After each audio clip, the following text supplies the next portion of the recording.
Good morning to all. നമ്മൾ കഴിഞ്ഞ സെക്ഷനിൽ എക്കണോമിക്സിൻ്റെ ഡെഫിനിഷൻസും what is the difference between micro economics and macro economics, സൂക്ഷ്മ സാമ്പത്തിക ശാസ്ത്രവും സ്ഥൂല സാമ്പത്തിക ശാസ്ത്രവും തമ്മിലുള്ള വ്യത്യാസങ്ങൾ എന്തൊക്കെയാണെന്നൊക്കെ പഠിച്ചു. അതുപോലെ there are mainly 4 definitions of economics ആണ് നമ്മൾ പറഞ്ഞു. Wealth definition, welfare definition, scarcity definition and growth definition. അങ്ങനെ 4 ഡെഫിനിഷനാണ് പറഞ്ഞു.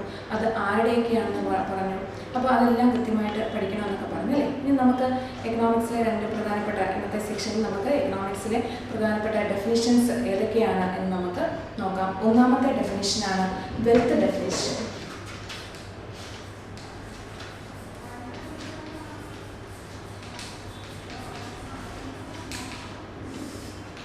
ഒന്നാമത്തെയാണ് വെൽത്ത് ഡെഫിനിഷൻ, സമ്പത്തിന്റെ നിർവചനം എന്ന് പറയുന്നത്. അപ്പം ഒന്നാമത്തെയാണ് നിർവചനമാണ് വെൽത്ത് ഡെഫിനിഷൻ. അപ്പം വെൽത്ത് ഡെഫിനിഷൻ എന്ന് പറയുന്നത് നമുക്കറിയാം ഫാദർ ഓഫ് എക്കണോമിക്സ് ആഡം സ്മിത്തിന്റെ നിർവചനമാണ് വെൽത്ത് ഡെഫിനിഷൻ എന്ന് പറയുക. എക്കണോമിക്സ് നമ്മൾ പഠിക്കുമ്പോൾ ഏറ്റവും ചെറിയ നിർവചനമാണ് എക്കണോമിക്സിനെ സംബന്ധിച്ചിടത്തോളം. എക്കണോമിക്സിലെ ഏറ്റവും വളരെ ചെറിയൊരു നിർവചനമാണ് വെൽത്ത് ഡെഫിനിഷൻ എന്ന് പറയുന്നത്. അപ്പം അദ്ദേഹം ആഡം സ്മിത്ത് എക്കണോമിക്സിനെ നിർവചിക്കുന്നത് economics is the science of wealth എന്നാണ്. Economics is the science of wealth എന്നാണ് എക്കണോമിക്സിനെ ആഡം സ്മിത്ത് നിർവചിക്കുന്നത്. ആഡം സ്മിത്ത് എക്കണോമിക്സിനെ പറ്റി പറയാണ് സമ്പത്തിന്റെ ശാസ്ത്രം എന്നാണ് ആഡം സ്മിത്ത് എക്കണോമിക്സിനെ നിർവചിക്കുന്നത്. അപ്പം സമ്പത്തിനെ പറ്റി, അപ്പം എക്കണോമിക്സിൽ അദ്ദേഹം സമ്പത്തിനെ പറ്റി മാത്രം, വെൽത്തിനെ പറ്റി മാത്രമാണ് ആഡം സ്മിത്ത് എക്കണോമിക്സിനെ നിർവചിച്ചത്. ഇതിൻ്റെ ഓർഡിനറി സെൻസ് വെൽത്ത് മീൻസ് മണി. നമ്മൾ സാധാരണയായിട്ട് ഓർഡിനറി ആയിട്ട് നമ്മൾ പറയുകയാണെങ്കിൽ വെൽത്ത് എന്ന് പറഞ്ഞു കഴിഞ്ഞാൽ പണം എന്നാണ് അർത്ഥം. എന്നാൽ ഈ economic sense wealth means goods that satisfy human wants. മനുഷ്യനെ ആവശ്യങ്ങൾ തൃപ്തിപ്പെടുത്താൻ ഏത് സാധനത്തെയും നമുക്ക് വെൽത്ത് എന്ന് പറയാനായിട്ട് സാധിക്കും. അപ്പം ഇതാണ് നമ്മുടെ വെൽത്ത് ഡെഫിനിഷൻ എന്ന് പറയുന്നത്. അപ്പോൾ ഈ വെൽത്ത് ഡെഫിനിഷൻ വളരെ ചെറുതാണ് എന്ന് പല എക്കോണമിസ്റ്റുകളും പല സാമ്പത്തിക ശാസ്ത്രജ്ഞരും അതിനെ ക്രിട്ടിസൈസ് ചെയ്തുകൊണ്ടാണ് അടുത്തൊരു ഡെഫിനിഷനാണ് നമുക്കറിയാം. അടുത്ത ഡെഫിനിഷൻ എന്ന് പറഞ്ഞാൽ ആൽഫ്രഡ് മാർഷൽ. നമ്മൾ നേരത്തെ തന്നെ പഠിച്ചതാണ്. രണ്ടാമത്തെ വെൽഫെയർ ഡെഫിനിഷൻ എന്ന് പറഞ്ഞാൽ ആൽഫ്രഡ് മാർഷലിൻ്റെയാണ്. അങ്ങനെ അടുത്തയാൾ കൊണ്ടുവന്ന ഡെഫിനിഷനാണ് ആൽഫ്രഡ് മാർഷലിൻ്റെ ഡെഫിനിഷനാണ് വെൽഫെയർ ഡെഫിനിഷൻ എന്ന് പറയുന്നത്. അപ്പം അദ്ദേഹം ഇച്ചിരി കൂടെ ഡീറ്റെയിൽഡ് ആയിട്ട് വെൽഫെയർ, ആ വേർഡ് കേൾക്കുമ്പോൾ തന്നെ നമുക്കറിയാം വെൽഫെയർ ക്ഷേമം എന്നാണ് അല്ലേ. അപ്പോൾ ആ ക്ഷേമം എന്ന് പറയുമ്പോൾ മനുഷ്യൻ്റെ ക്ഷേമത്തെ പറ്റിയാണ് അദ്ദേഹം കുറച്ച് ഡീറ്റെയിൽഡ് ആയിട്ട് പറഞ്ഞിരിക്കുന്നത്. അദ്ദേഹം എക്കണോമിക്സിനെ നിർവചിക്കുന്നത് economics is the study of mankind, the ordinary business of life. It examines that part of individual and social action which is closely connected with the attainment and use of material requisites of well-being എന്നാണ് അദ്ദേഹം എക്കണോമിക്സിനെ നിർവചിച്ചിരിക്കുന്നത്. അപ്പോൾ കുറച്ചുകൂടി detailed ആയിട്ട് നിർവചനമാണ് അദ്ദേഹം നൽകിയത്. അദ്ദേഹം പറയുകയാണ് എക്കണോമിക്സ് എന്ന് പറഞ്ഞു കഴിഞ്ഞാൽ സ്റ്റഡി ഓഫ് മാൻകൈൻഡ്, മനുഷ്യനെ പറ്റിയുള്ള പഠനമാണ്. അവരുടെ ഓർഡിനറി ലൈഫ്, അവരുടെ സാധാരണ ജീവിതത്തെ പറ്റി പഠിക്കുന്നതാണ്. മനുഷ്യൻ്റെ അതുപോലെ സോഷ്യൽ ആക്ഷൻ, അവരുടെ സാമൂഹ്യ പ്രവർത്തനങ്ങളും അവരുടെ സൗഖ്യത്തിന് ആവശ്യമായ ഭൗതിക വസ്തുക്കൾ നേടുന്നതും ഉപയോഗിക്കുന്നതുമായി ബന്ധപ്പെട്ട എല്ലാ കാര്യങ്ങളും ചേർത്താണ് ആൽഫ്രഡ് മാർഷൽ വെൽഫെയർ ഡെഫിനിഷൻ നൽകിയിരിക്കുന്നത്. അതുപോലെ അദ്ദേഹം ഒരു ഭാഗത്ത് സമ്പത്തിനെ പറ്റി പറയുന്നു, മറുഭാഗത്ത് മനുഷ്യനെ പറ്റി പറയുന്നു. ഇവയെല്ലാം കൂടെ ചേർത്താണ് അദ്ദേഹം എക്കണോമിക്സിന്റെ വെൽഫെയർ ഡെഫിനിഷൻ നൽകിയിരിക്കുന്നത്. അപ്പം ആഡം സ്മിത്തിന്റെ നിർവചനത്തെക്കാളും കുറച്ചും കൂടെ നമുക്ക് ഡീറ്റെയിൽഡ് ആയിട്ടാണ് ആൽഫ്രഡ് മാർഷൽ പറഞ്ഞിരിക്കുന്നത്. അപ്പം 2 നിർവചനങ്ങളും മനസ്സിലായല്ലോ. ഒന്നാമത്തെ നിർവചനം എന്ന് പറഞ്ഞാൽ വെൽത്ത് ഡെഫിനിഷൻ ആയിരുന്നു, വളരെ സിമ്പിൾ ആയിരുന്നു. Economics is A science of wealth, സമ്പത്തിന്റെ ശാസ്ത്രം എന്നാണ് ആഡം സ്മിത്ത് പറഞ്ഞത്. എന്നാൽ വെൽഫെയർ ഡെഫിനിഷനായ ആൽഫ്രഡ് മാർഷൽ പറഞ്ഞത് economics is study of mankind, the ordinary business of life. It examines that part of individual and social action which is closely connected with the attainment and use of material requisites of wellbeing. മനുഷ്യനെ പറ്റിയുള്ള പഠനമാണ്. അവരുടെ സാമൂഹിക ജീവിതത്തെ പറ്റി പഠിക്കുന്നു. അതുപോലെ ഭൗതിക വസ്തുക്കൾ നേടുന്നതിന് ആവശ്യമായ സാഹചര്യങ്ങളെ പറ്റിയും അവരുടെ നടപടികളെ പറ്റിയും പഠിക്കുന്നു. ഒരു ഭാഗത്ത് മനുഷ്യനും മറുഭാഗത്ത് സമ്പത്തിനെ പറ്റി പഠിക്കുന്നതാണ് വെൽഫെയർ ഡെഫിനിഷൻ എന്നാണ് ആൽഫ്രഡ് മാർഷൽ പറഞ്ഞിരിക്കുന്നത്. അപ്പം ഈ നമുക്ക് ആദ്യത്തെ ഈ 2 നിർവചനം നിങ്ങൾ കൃത്യമായിട്ട് എഴുതി പഠിച്ചിരിക്കണം. നിങ്ങൾക്ക് നമ്മൾ ഏതൊരു ഇന്റർവ്യൂവിന് പോയാലും എക്കണോമിക്സ്, വാട്ട് ഈസ് എക്കണോമിക്സ്, എന്താണ് എക്കണോമിക്സ് എന്ന് ചോദിച്ചു കഴിഞ്ഞാൽ നമുക്കൊരു നല്ല നിർവചനം പറയാനായിട്ട് പറ്റണം. അപ്പം ആഡം സ്മിത്തിന്റെ നിർവചനം വളരെ സിമ്പിളാണ്, വളരെ ചെറുതുമാണ്, അത് പഠിക്കാൻ പറ്റും. അതുപോലെ ആൽഫ്രഡ് മാർഷലിന്റെ നിർവചനം നിങ്ങൾ പഠിച്ചിരിക്കണം. അതുപോലെ അടുത്ത സ്കേഴ്സിറ്റി ഡെഫിനിഷനാണ്, ദൗർലഭ്യ നിർവചനമാണ്.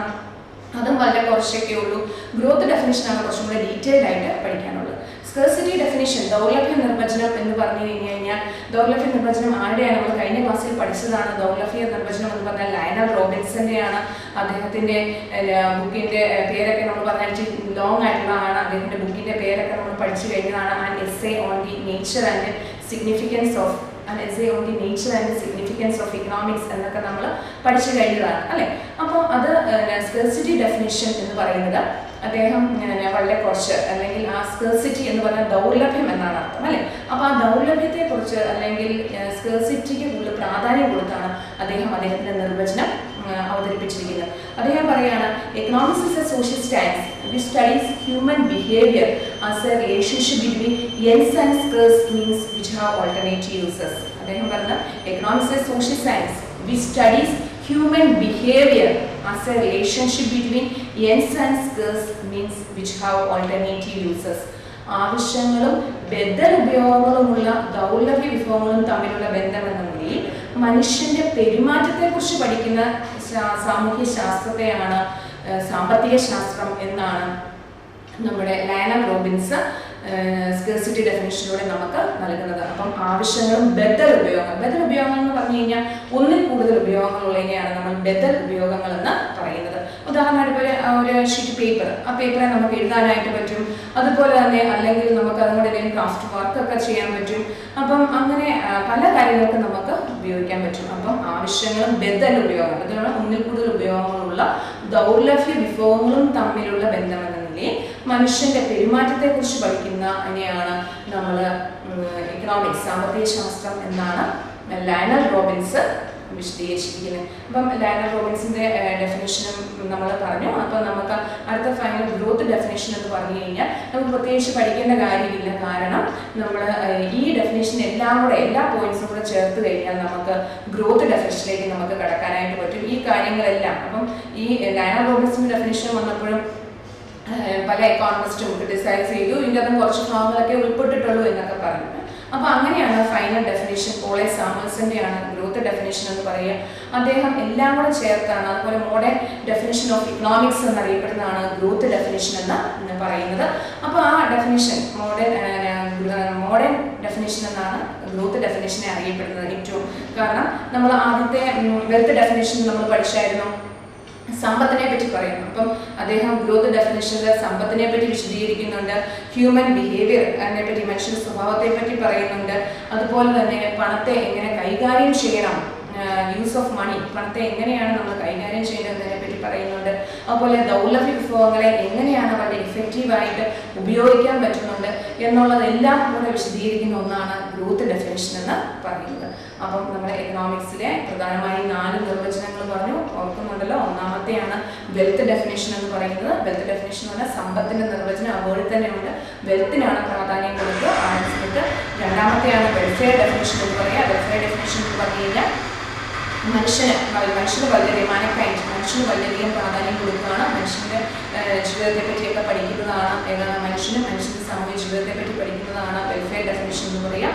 സ്കേഴ്സിറ്റി ഡെഫിനേഷൻ എന്ന് പറയുന്ന മൂന്നാമത്തെ നിർവചനം, സ്കേഴ്സിറ്റി ഡെഫിനേഷൻ എന്ന് പറഞ്ഞാൽ ദൗർലഭ്യ വിഭവങ്ങളെ പറ്റി പഠിക്കുന്നതാണ് സ്കേഴ്സിറ്റി ഡെഫിനേഷൻ എന്ന് പറയുന്നത്. അതുപോലെ നാലാമത്തെ ഗ്രോത്ത് ഡെഫിനേഷൻ, ഇവയെല്ലാം കൂടെ ചേർത്ത് പറയുന്നതാണ് നാലാമത്തെ ഗ്രോത്ത് ഡെഫിനേഷൻ എന്ന് നമുക്ക് പറയുന്നത്.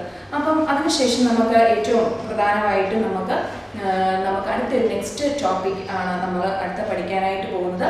അത് പ്രധാനമായിട്ടും നമുക്ക് 4 മാർക്കിൻ്റെ ക്വസ്റ്റിനും 3 മാർക്കിൻ്റെ ക്വസ്റ്റിനൊക്കെ ആയിട്ട് എക്സാമിനേഷന് ചോദിക്കാറുള്ളതാണ്. The central problems of an economy. The central problems of an economy.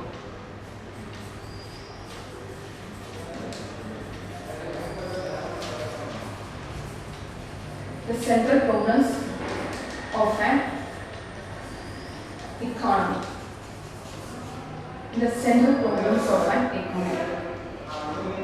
ഒരു സമ്പദ് വ്യവസ്ഥ അല്ലെങ്കിൽ ഒരു സമ്പദ് വ്യവസ്ഥ പ്രധാനമായിട്ടും ഫേസ് ചെയ്യുന്ന കേന്ദ്രീയ പ്രശ്നങ്ങൾ എന്തെല്ലാം എന്നാണ് നമ്മൾ ഇതിൻ്റെ അകത്ത് പഠിക്കാനായിട്ടുള്ളത്. Central problems of an economy. ഒരു സമ്പദ് വ്യവസ്ഥ ഫേസ് ചെയ്യുന്ന പ്രശ്നങ്ങൾ എന്തൊക്കെയാണ് അത് ഞാൻ പറഞ്ഞല്ലോ. ഈ ചാപ്റ്ററിൽ നമുക്ക് ഷോർട്ട് ആൻസേഴ്സ് ഒക്കെ ആയിട്ട് ചോദിക്കുന്നതാണ്. നിങ്ങളത് പ്രത്യേകമായിട്ട് നോട്ട് തയ്യാറാക്കി, ഞാൻ നോട്ട് തരുന്നുണ്ട്, അപ്പോൾ നോട്ട് തയ്യാറാക്കി അത് കൃത്യമായിട്ട് പഠിച്ചിരിക്കണം. അപ്പം നമ്മൾ പറയുകയാണ്, every society faces the problem of scarcity of resources that leads to a problem of choice.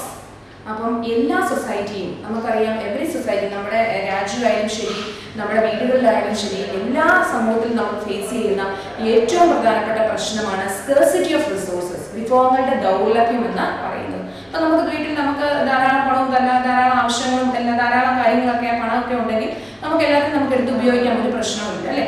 അപ്പം നമ്മുടെ രാജ്യവും തന്നെ ഫേസ് ചെയ്യുന്ന, അല്ലെങ്കിൽ നമ്മുടെ എക്കോണമി ഫേസ് ചെയ്യുന്ന ഏറ്റവും പ്രധാനപ്പെട്ട ഒരു പ്രശ്നമാണ് സ്കേഴ്സിറ്റി ഓഫ് റിസോഴ്സസ് എന്ന് പറയുക, വിഭവങ്ങളുടെ ദൗർലഭ്യം എന്ന് പറയുന്നത്. That leads to a problem of choice. അത് നമുക്ക് എന്താണ്, ഒരു ചോയ്സ്, ഏതാണോ ഏറ്റവും അത്യാവശ്യമുള്ളത് നമ്മൾ അത് നേടിയെടുക്കുക എന്ന ഒരു പ്രശ്നത്തിലേക്ക് നമ്മളെ നയിക്കുന്നു. കാരണം ഇപ്പോൾ എൻ്റെ കയ്യിൽ ഒരു 1000 രൂപയുണ്ട്, ആ 1000 രൂപ ഉണ്ടെങ്കിൽ എനിക്ക് പല ആവശ്യങ്ങളുണ്ട്, നമ്മുടെ വീട്ടിലെ പല ആവശ്യങ്ങളുണ്ടായിരിക്കാം, വീട്ടു സാധനങ്ങൾ മേടിക്കുന്നുണ്ടായിരിക്കാം, കുട്ടികളുടെ വിദ്യാഭ്യാസം ഉണ്ടായിരിക്കാം, അങ്ങനെ പല ആവശ്യങ്ങളുണ്ട്. പക്ഷെ നമുക്ക് എല്ലാ ആവശ്യവും കൂടെ 1000 രൂപ നമുക്ക് നിറവേറ്റാനായിട്ട് സാധിക്കത്തില്ല. അതുകൊണ്ട് എനിക്ക് ഏറ്റവും അത്യാവശ്യം ഏതാണോ, ഏറ്റവും പ്രാധാന്യം ഏതാണോ, അതിന് ഞാൻ ആദ്യം പൈസ ചെലവിടുകയാണ് ചെയ്യുന്നത്. അപ്പോൾ അതാണ് നമുക്ക് ഏറ്റവും അത്യാവശ്യമായിട്ടുള്ള ഏത് കാര്യത്തിനാണോ അത് ഞാൻ പൈസ ചെലവിടും. അതാണ് സ്കേഴ്സിറ്റി ഓഫ് റിസോഴ്സസ്, അല്ലെങ്കിൽ അത് ചോയ്സ് എന്ന് പറഞ്ഞുകൊണ്ട് നമ്മൾ ഉദ്ദേശിക്കുന്നത്. The main reason for the economic problem in an economy, the main reason for the economic problem in an economy is human wants are unlimited and resources are limited. Human wants are unlimited and resources are limited. മനുഷ്യന്റെ the main problem, അല്ലെങ്കിൽ ഒരു economy face ചെയ്യുന്ന ഏറ്റവും പ്രധാനപ്പെട്ട പ്രശ്നത്തെ നമുക്ക് പറയാനായിട്ട് സാധിക്കും, human wants are unlimited and resources are limited. മനുഷ്യന്റെ ആവശ്യങ്ങൾ എന്ന് പറയുന്നത് human wants,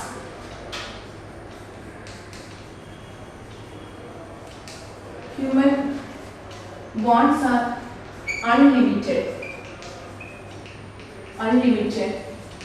and resources are limited.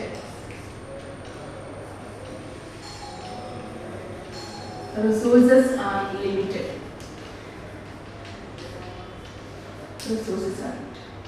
The main economic problem faced by the economy, the human wants are unlimited and resources are limited.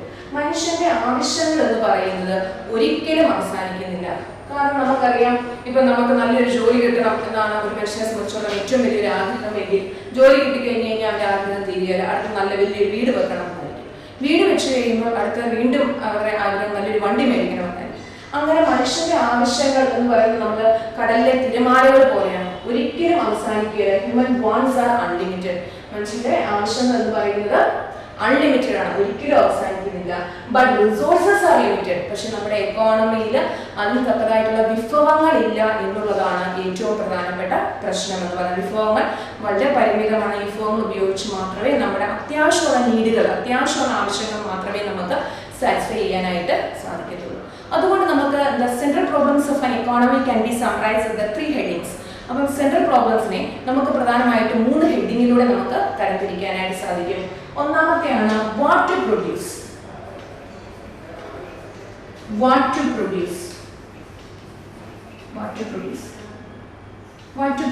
എന്ത് ഉൽപ്പാദിപ്പിക്കണം. അപ്പോൾ നമ്മുടെ ഈ central problems of an economy can be summarised as follows. നമ്മൾ central problems of എക്കോണമിയെ നമുക്ക് ഒരു സമ്പദ്വ്യവസ്ഥയുടെ കാതലായ പ്രശ്നങ്ങളെ നമുക്ക് 3 ഹെഡിങ്ങിലൂടെ തരംതിരിക്കാം. ഒന്നാമത്തെയാണ് വാട്ട് ടു പ്രൊഡ്യൂസ്, എന്ത് ഉൽപ്പാദിപ്പിക്കണം. ദാറ്റ് മീൻസ് ദ ക്വാണ്ടിറ്റി, എന്തോരം അളവ് ഉൽപ്പാദിപ്പിക്കണം എന്നാണ് വാട്ട് ടു പ്രൊഡ്യൂസ് എന്നതുകൊണ്ട് അർത്ഥമാക്കുന്നത്. Second one is how to produce, അത് എങ്ങനെ ഉൽപ്പാദിപ്പിക്കണം. ഹൗ ടു പ്രൊഡ്യൂസ്, അത് എങ്ങനെ ഉൽപ്പാദിപ്പിക്കണം. ഹൗ ടു പ്രൊഡ്യൂസ് എന്നാണ് രണ്ടാമത്തെ. ഹൗ ടു പ്രൊഡ്യൂസ്, അത് എങ്ങനെ ഉൽപ്പാദിപ്പിക്കണം, എങ്ങനെയാണ്.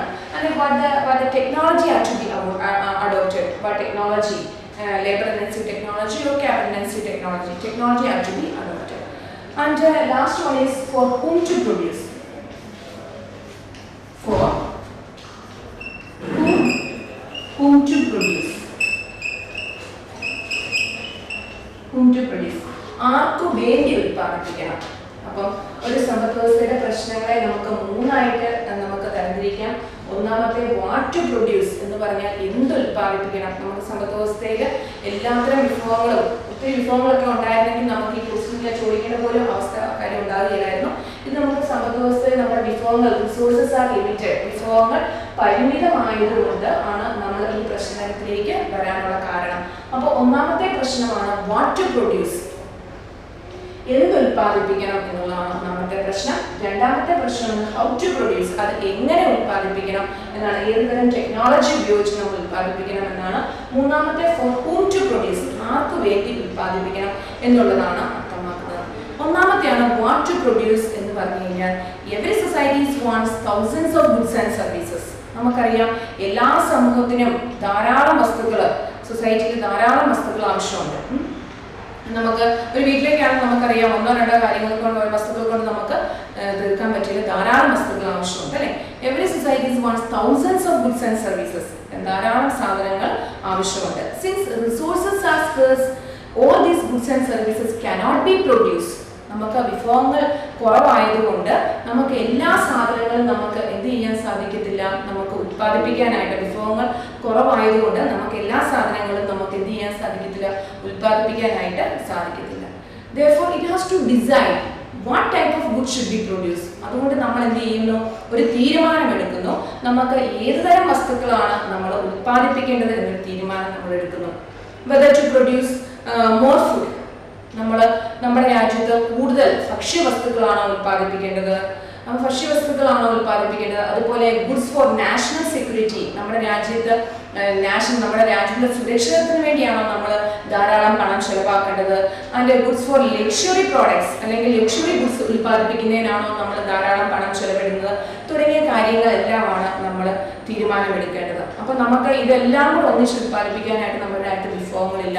ഒന്നെങ്കിൽ നമ്മൾ give more importance to food, നമ്മുടെ രാജ്യത്തെ ഭക്ഷ്യവസ്തുക്കൾ ഉൽപ്പാദിപ്പിക്കാനായിട്ട് പ്രാധാന്യം കൊടുക്കാം. അതിന് കാരണം എന്താണെന്ന് വെച്ച് കഴിഞ്ഞാൽ നമുക്കറിയാം നമ്മുടെ രാജ്യത്ത് 26% of the people below poverty line, ദാരിദ്ര്യരേഖയ്ക്ക് താഴെയാണ്. 26% ആളുകൾ നമ്മുടെ രാജ്യത്ത് ദാരിദ്ര്യരേഖയ്ക്ക് താഴെയാണ്. ഈ അവസ്ഥയിൽ നമുക്ക് വേണം നമ്മുടെ രാജ്യത്ത് ഭക്ഷ്യവസ്തുക്കൾ കൂടുതൽ ഉൽപ്പാദിപ്പിക്കാനായിട്ട് നമുക്ക് വളരെയധികം പ്രാധാന്യം കൊടുക്കാം.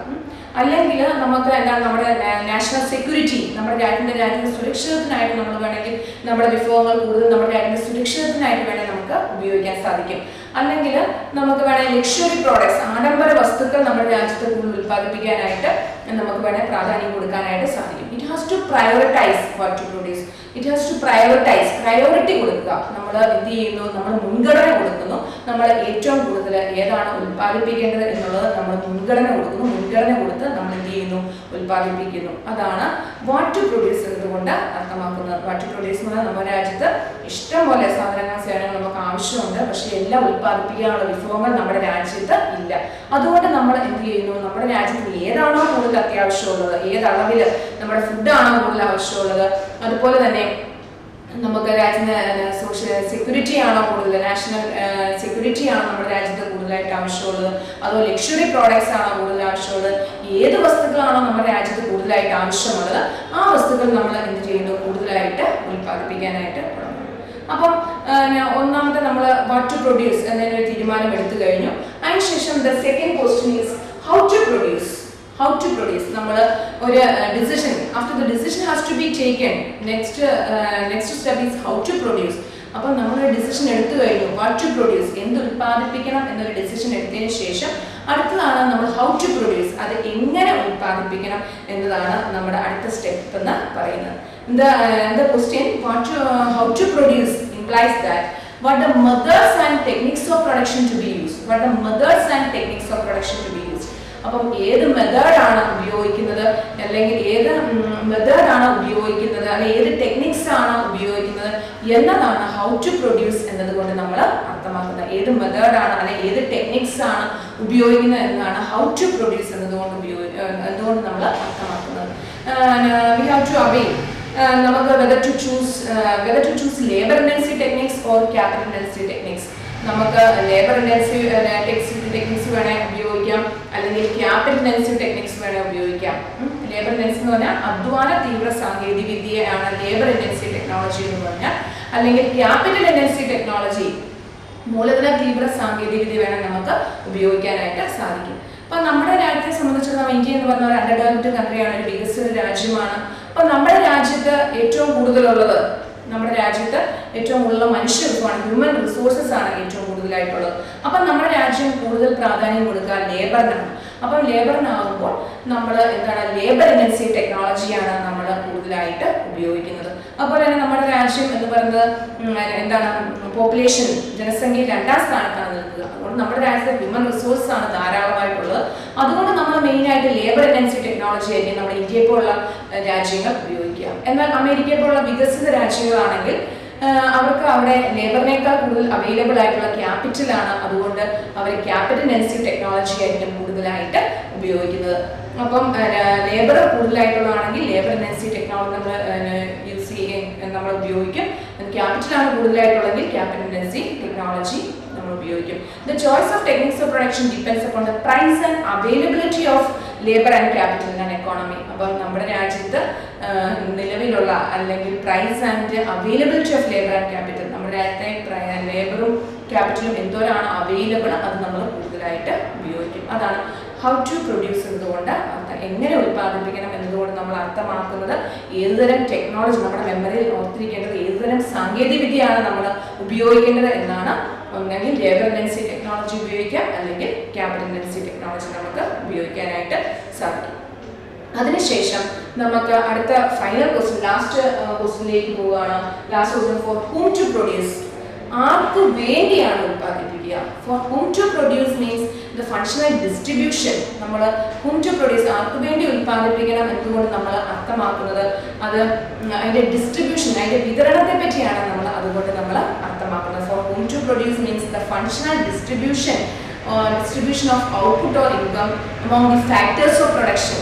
അപ്പം ഫാക്ടേഴ്സ് ഓഫ് പ്രൊഡക്ഷൻ ഉൽപാദന ഉടമസ്ഥർക്ക്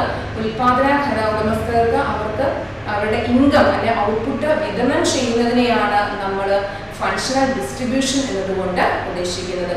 അപ്പം the distribution of rent, wages, interest and profit among the owners of land, labour, capital and organisation. അപ്പം നമ്മൾ നേരത്തെ പഴയ സ്കൂളുകളിലൊക്കെ തന്നെ പഠിച്ചിട്ടാണ് ഉൽപാദന ഘടകങ്ങൾ, ഫാക്ടേഴ്സ് ഓഫ് പ്രൊഡക്ഷൻ, ഉൽപാദന ഘടകങ്ങളെ പറ്റി പഠിച്ചതാണ്. പ്രധാനമായും മെയിൻലി 4 ഫാക്ടേഴ്സ് ഓഫ് പ്രൊഡക്ഷൻ, പ്രധാനമായിട്ടും 4 ഉൽപാദന ഘടകങ്ങളൊക്കെയാണ് ഉള്ളത്. ഒന്ന് ലാൻഡ്, രണ്ടാമത്തെ ലേബർ, മൂന്നാമത്തെയാണ് ക്യാപിറ്റൽ, നാലാമത്തെയാണ് ഓർഗനൈസേഷൻ. അപ്പോൾ ഒന്നാമത്തെ ലാൻഡിന്റെ റിവാർഡാണ്. അപ്പം ലാൻഡ് നമ്മളിപ്പം എനിക്ക് കുറെ ഭൂമി ഉണ്ടെങ്കിൽ എനിക്കത് പാട്ടത്തിന് കൊടുക്കാം. പാട്ടത്തിന് കൊടുത്തു കഴിയുമ്പോൾ എനിക്ക് എന്ത് ലഭിക്കും? റെന്റ് ലഭിക്കും. അതാണ് ഭൂമിയുള്ളവനെ സംബന്ധിച്ചുള്ള, ഭൂമിയുള്ള ഒരാൾക്ക് റെന്റ് പാട്ടം ലഭിക്കും. അതുപോലെ ലേബർ ആണെങ്കിൽ, തൊഴിലാളിയാണെങ്കിൽ നമുക്ക് ജോലി ചെയ്ത് അതിന് ശമ്പളം, അതിന് കൂലി ലഭിക്കും, വേജസ് ലഭിക്കും. അതുപോലെ ഒരു ക്യാപിറ്റൽ, മൂലധനം ഉള്ള ഒരു വ്യക്തിയെ സംബന്ധിച്ചിടത്തോളം അയാൾക്ക് ഇൻട്രസ്റ്റ് ലഭിക്കും, പലിശ ലഭിക്കും. നല്ലൊരു ഓർഗനൈസർ, നല്ലൊരു എന്റർപ്രണർ, നല്ലൊരു ഓർഗനൈസർ ആണെങ്കിൽ, നല്ലൊരു ഉൽപാദകനാണെങ്കിൽ അദ്ദേഹത്തെ നല്ല ബിസിനസ് ഒക്കെ ചെയ്ത് അയാൾക്ക് നല്ല പ്രോഫിറ്റ് ലഭിക്കും. അപ്പൊ ഇതാണ് ഫോർ ഹൂം ടു പ്രൊഡ്യൂസ് എന്നതുകൊണ്ട് ഉദ്ദേശിക്കുന്നത് functional distribution of income or output or among the factors of production അല്ലെങ്കിൽ owners of factors of production. അപ്പം ഫാക്ടേഴ്സ് ഓഫ് പ്രൊഡക്ഷൻ ഉള്ള വ്യക്തികൾക്ക് വിതരണം ചെയ്യുന്നതിനെയാണ് നമ്മൾ ഡിസ്ട്രിബ്യൂഷൻ, അതായത് ലാൻഡ്, ലേബർ, ക്യാപിറ്റൽ, ഓർഗനൈസേഷൻ. ഇത് വിതരണം, അവർക്ക് അതിന്റെ റിവാർഡ്സ് കൊടുക്കാണ്. ലാൻഡുള്ള വ്യക്തിക്ക് കൊടുക്കുന്ന റെന്റാണ്, ലേബർ ആണ്, വേജസ് ആണ്, അതുപോലെ ക്യാപിറ്റൽ ആണ്, ഇൻട്രസ്റ്റ് ആണ്, അതുപോലെ ഓർഗനൈസേഷൻ ആണ്, പ്രോഫിറ്റ് ആണ്. അത് നമുക്ക് എക്സാമിനേഷന് 2 മാർക്കിന്റെ ക്വസ്റ്റ്യൻ ആയിട്ടൊക്കെ ചോദിക്കാം. ലാൻഡിന്റെ റിവാർഡ് ഏതാണ്? ലാൻഡ് റിവാർഡാണ് റെന്റ് എന്ന് പറയുക, ഭൂമിയുടെ റിവാർഡാണ് പാട്ടം എന്ന് പറയുക. ലേബർ ആണെങ്കിൽ അതിന്റെ വേജസ് ആണ്, അതുപോലെ ക്യാപിറ്റൽ ആണെങ്കിൽ ഇൻട്രസ്റ്റ് ആണ്, ഓർഗനൈസേഷൻ ആണെങ്കിൽ അതിന്റെ പ്രോഫിറ്റ് ആണ്. അപ്പം ഈ സെക്ഷനിൽ നമ്മൾ പറഞ്ഞത് 2 മെയിൻ കാര്യങ്ങളാണ് പറഞ്ഞത്. നമ്മൾ ഒന്നാമതായിട്ട് ഡെഫിനിഷൻസ് ഏതൊക്കെയാണെന്ന് നമ്മൾ പറഞ്ഞു. പ്രധാനമായും 4 ഡെഫിനിഷൻസ് ഓഫ് ഇക്കണോമിക്സ് എന്ന് പറഞ്ഞു. ഒന്ന് വെൽത്ത് ഡെഫിനിഷൻ പറഞ്ഞു. വെൽത്ത് ഡെഫിനിഷൻ ആഡം സ്മിത്തിന്റെ ആയിരുന്നു. അപ്പം ആഡം സ്മിത്തിന്റെ ഡെഫിനിഷനെ പറ്റിയൊക്കെ നമ്മൾ ഏറ്റവും സിമ്പിൾ ആയിട്ടുള്ള ഒരു നിർവചനമായിരുന്നു എക്കണോമിക്സിന് നൽകിയത്. Economics is A science of wealth എന്നാണ് ആഡം സ്മിത്ത് നൽകിയത്. അതിനുശേഷം നമ്മൾ പഠിച്ചു ആൽഫ്രഡ് മാർഷലിന്റെ ഡെഫിനിഷൻ ആയിരുന്നു, വെൽഫെയർ ഡെഫിനിഷൻ ആയിരുന്നു പഠിച്ചത്. വെൽഫെയർ ഡെഫിനിഷൻ എന്ന് പറഞ്ഞു കഴിഞ്ഞാൽ എക്കണോമിക്സ് എന്ന് പറഞ്ഞാൽ സ്റ്റഡി ഓഫ് മാനിക്കൈൻഡ്, മനുഷ്യനെ പറ്റിയൊക്കെയുള്ള പഠനത്തെ പറ്റിയാണ് ആൽഫ്രഡ് മാർഷൽ വിശദീകരിച്ചത്. അതിനുശേഷം നമ്മൾ പഠിച്ചത് സ്കേഴ്സിറ്റി ഡെഫിനിഷൻ ആയിരുന്നു, ഡെവലപ്പിംഗ് നിർവചനമായിരുന്നു. അത് ലയണൽ റോബിൻസന്റെ ആയിരുന്നു സ്കേഴ്സിറ്റി ഡെഫിനിഷൻ എന്ന് പറയുന്നത്. അദ്ദേഹം എങ്ങനെയാണ് ദൗർലഭ്യമായ വിഭവങ്ങളെ കൈകാര്യം ചെയ്യുന്നത് എങ്ങനെയാണ് എന്നാണ് അദ്ദേഹം ആ ഡെഫിനിഷൻ പറഞ്ഞത്. അതിനുശേഷം ഗ്രോത്ത് ഡെഫിനേഷനിൽ നമ്മൾ ഇതെല്ലാം കൂടെ ചേർന്ന് വെൽത്തിനെ പറ്റിയും അതുപോലെ വെൽഫെയറിനെ പറ്റിയും സ്കിൽസിറ്റിയെ പറ്റിയും എല്ലാം വിശദീകരിച്ചു. ഗ്രോത്ത് ഡെഫിനേഷനിലായിരുന്നു ഇതിനെപ്പറ്റി എല്ലാം വിശദീകരിച്ചു. അതുപോലെ നമ്മൾ പറഞ്ഞു central problems of an economy, ഒരു സമ്പദ് വ്യവസ്ഥ ഫേസ് ചെയ്യുന്ന കാതലായ പ്രശ്നങ്ങൾ എന്തെല്ലാമാണെന്ന് പറഞ്ഞു. അത് മെയിനായിട്ട് what to produce, how to produce, for whom to produce, ആ 3 പോയിന്റ് പറഞ്ഞു. എന്ത് ഉത്പാദിപ്പിക്കണം, അത് എത്രത്തോളം അറിയാം, what quantity are to be produce. And second നമ്മൾ how to produce and what technology are to be adopted, ഏത് തരം സാങ്കേതികവിദ്യ ഉപയോഗിച്ച് വേണം നമ്മൾ അത് ഉത്പാദിപ്പിക്കേണ്ടതെന്ന് പറഞ്ഞു. And for whom to produce എന്നതുകൊണ്ട് അർത്ഥമാക്കുന്ന functional distribution of income or output among the owners of factors of production. അപ്പം നമ്മൾ ഫാക്ടേഴ്സ് ഓഫ് പ്രൊഡക്ഷൻ ഉത്പാദന ഘടകങ്ങളുള്ള ആളുകൾക്ക് അവരുടെ വരുമാനം വിതരണം ചെയ്യുന്നതിനെയാണ് നമ്മൾ ഫോർ ഹൂം ടു പ്രൊഡ്യൂസ് എന്നതുകൊണ്ട് നമ്മൾ അർത്ഥമാക്കുന്നത്. അപ്പം ഇന്നത്തെ ക്ലാസ് കഴിഞ്ഞിരിക്കുകയാണ്. അടുത്ത നെക്സ്റ്റ് ക്ലാസ് അടുത്ത സെക്ഷൻ കാണാം.